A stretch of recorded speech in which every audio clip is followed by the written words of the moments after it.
the South African Institution of Civil Engineering says local government is facing a shortage of civil engineers. The institution says a lack of clean water in Hammanskraal, which led to a cholera outbreak, is just the most recent example of the impact of the expertise in terms of maintenance and renewal of infrastructure. Tsekiso Machike, is the spokesperson for the Minister of Cooperative Governance and Traditional Affairs, and he joins us now for more. Thank you very much for your time this afternoon, Mr. Machike. Firstly, has the department had time to engage with the findings of this report, and do you agree? Thank you very much, Dudu, and good afternoon to the viewers of Newzroom Afrika.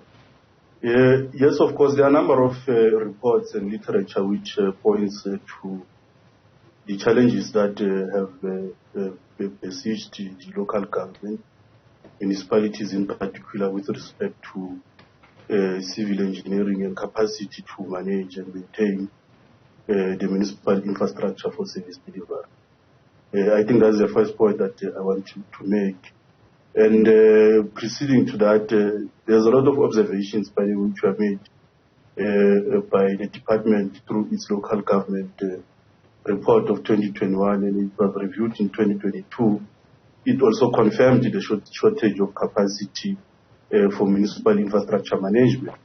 The Auditor General of South Africa also on numerous MFMA reports also points or refer to the inadequate of municipal capacity to manage infrastructure. And the other, just to also augment in terms of giving sufficient information with regards to the information that is before our disposal, bemoaning the lack of municipal capacity, is a report which, a study which was commissioned by Dr.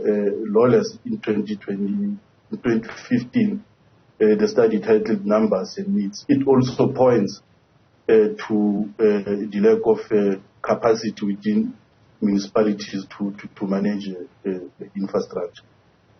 What do we put this vacuum down to?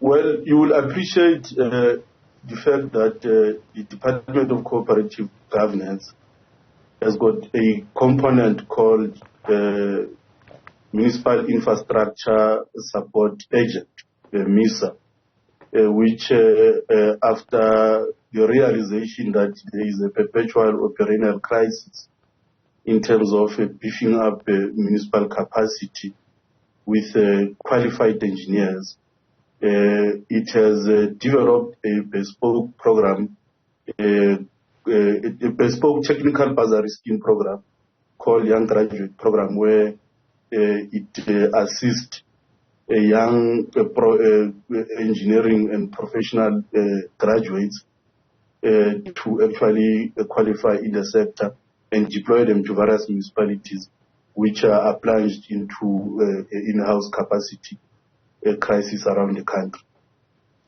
How many civil engineers do we have in the country, not counting those who are still coming up, who are still in university? You speak of a report of 2015, and since then, what interventions have been introduced by the department?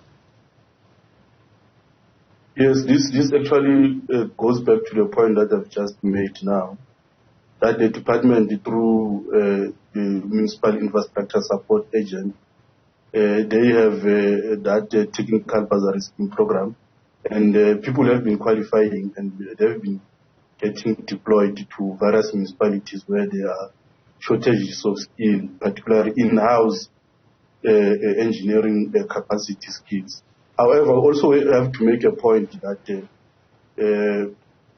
because of perhaps inadequate remuneration in various municipalities, you find out that some of the engineers get poached by the private sector, others even go abroad because of lack of proper attraction in terms of remuneration. So those are some of the issues that keep on proliferating in the process of trying to address the crisis that has plague a lot of municipalities around the country.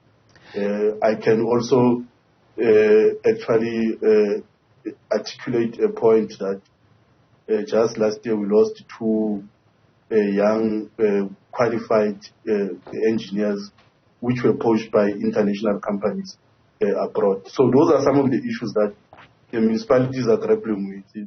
The inability to actually retain and attract new engineers because of those dynamics that are playing themselves in the market.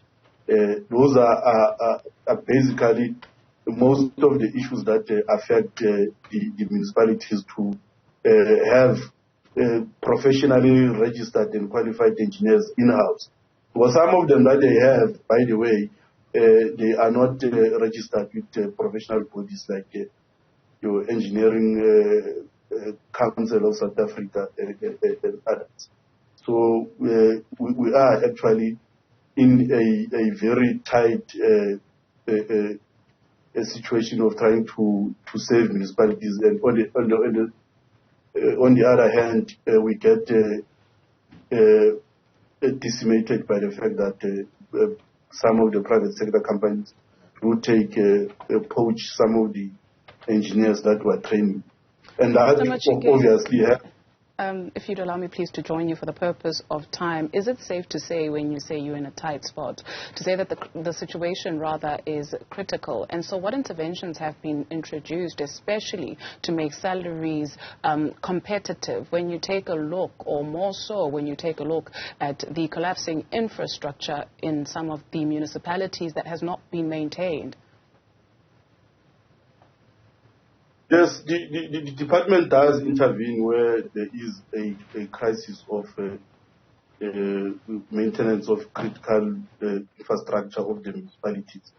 It was Section 154 enjoins both the national and provincial government to actually assist municipalities by enhancing them through support to actually be able to deliver the services as per their constitutional mandate.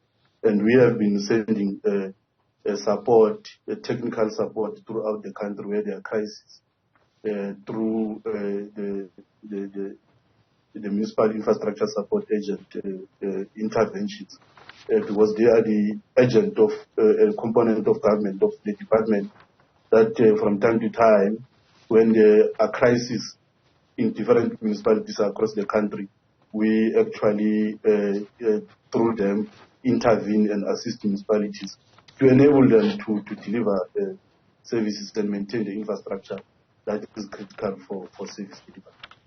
Tsekiso Machike speaks for the Minister of Cooperative Governance and Traditional Affairs. Thank you very much for your time this afternoon.